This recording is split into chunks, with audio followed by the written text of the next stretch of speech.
the refusal of planning permission for a housing development at the former Shannon Shamrock Hotel site in Bunratty at the top of the show. Let's turn to a more positive story in terms of Kilrush, where we're turning our attention to an exciting redevelopment project in the heart of the town, as Clare County Council has confirmed that a Part 8 planning application is being progressed for the redevelopment of the former Mars Cinema and Dance Hall site on Francis Street. The proposed multi-use development would see the historic site regenerated for community, cultural, educational and commercial use, while also preserving key features of the building's distinctive Art Deco character as part of the wider revitalisation of Kilrush Town Centre. Joining us to discuss the plans and what they could mean for the future of Kilrush is the independent Kilrush Councillor Ian Lynch. Ian, good to speak to you. Thanks for being with us.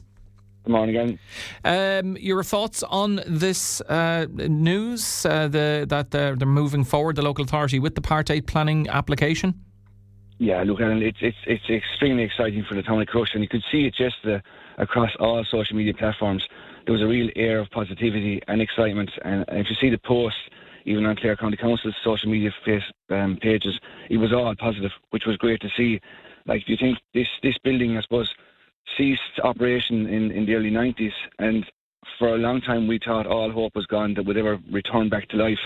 2023, the council, through the town and village renewal schemes, got an opportunity to buy the building, and that, I suppose, started a challenging process on what we were going to do with it. And a feasibility study was commenced in 2024, and you could see the excitement and you could see what the building meant to the people. We had a huge response. We had over 100 people attend on an open evening night. People wanted to give their opinion. We had hundreds of people on the Have Your Say platform. It stored up memories, positive memories. It brought back, a real feeling of positivity around the town. And it was amazing to see the stories that were generated from that night and from different age groups. But even the younger people who never experienced the cinema or the ballroom or the boxing club down there, they had positive stories listening to their parents, their grandparents. So we could tell this was key. This project was really key. But how do you capture what the project is going to be? And it took another 2 years to where we are to get to the point of being able to go to planning, because it was a challenging project, and a lot of it wasn't around the structure. It was around managing expectation and to make sure we try and capture as much as what we possibly could for this building. And when you think of what Kilrush has to offer around its natural amenities and what that means for the future, and we've discussed several times around offshore wind and the potential that the Money Point has. So we needed something that would capture that, and a training centre and education and I suppose auditorium. If you look at the natural talent in Kilrush, we've one of the largest Irish state dancing schools, definitely in the county, if not in the country. We have natural talent on Irish music, singing, opera. The former cinema was the host for the Opera Centre. The Choral Society recently finished a wonderful production here in Kilrush. And we also have arts and culture, sports, tourism, huge amounts that needs to be captured inside the listing.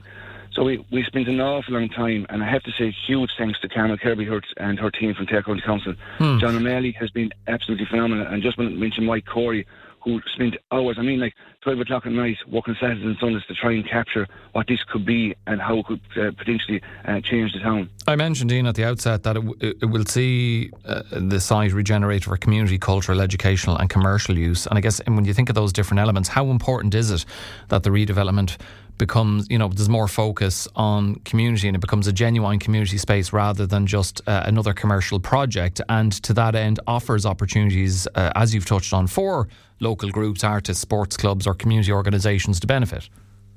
And that's the key, I think, Alan.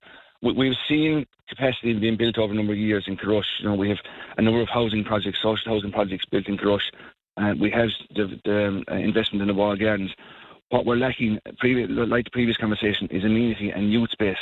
So it was important that this project is actually used for the community, and ultimately that's what we're trying to encourage now, the community to come out and partake in the Part 8 process, have your say, because we want the community to shape the future of this building, because ultimately this building is for the people of Kilrush and West Clare, and it is their project that has been led and assisted by the council. So it's important that the building retains that accessibility. It doesn't get shut down because of all the potential with offshore and other commercial activities. That it is a space for the community to come together, grow together, and also change the visual amenity around Francis Street in Kilrush, which is such a huge part of the centre of our town and second widest street in Ireland. It's a huge amenity to have, so it's important that all that is retained and grows upon. I guess whatever happens with any sort of projects, Ian, as you well know, there's often concern that they can take years to materialise. What assurances would you like to see that this project will actually be delivered and delivered in a reasonable time frame? And look, that has been the frustration from feasibility study to getting a Part A planning application. The positive around this, and we've seen projects announced before in Kilrush and they haven't come to fruition. Last week at our council meeting, it was announced that Kilrush is going to be put forward as one of the RRDF projects for up to 10 million euros. So that should see if we get government backing, and I think the lads have done a wonderful job in making sure this project presents itself in the best case, that we will get the backing of the government to see that investment come, and we could see in the next 18 months to 2 years that there actually be shoveling the ground here for this.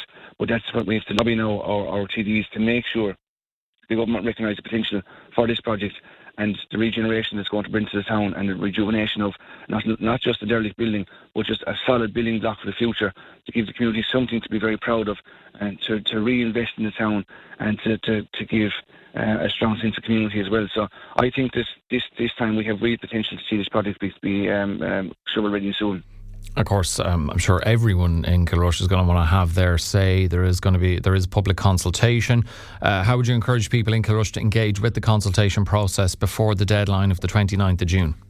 Yeah, look, it will go on the Have Your Say platform through Clare County Council. That is probably the easiest way and very most successful way. I would really, really strongly encourage everyone to get involved. There's been a huge amount of thought put into this, a lot of time, but there's always something you might miss or something that might make this an even better opportunity. There's also some great organisations. I have to thank Kilrush Town Team, Kilrush Tidy Towns, and Kilrush District and Historical Society. I suppose anyone that would be interested in joining those could use those as a platform as well to make sure that they have their say in this thing. And I'd encourage people to take part in those groups as well for the other projects in the town.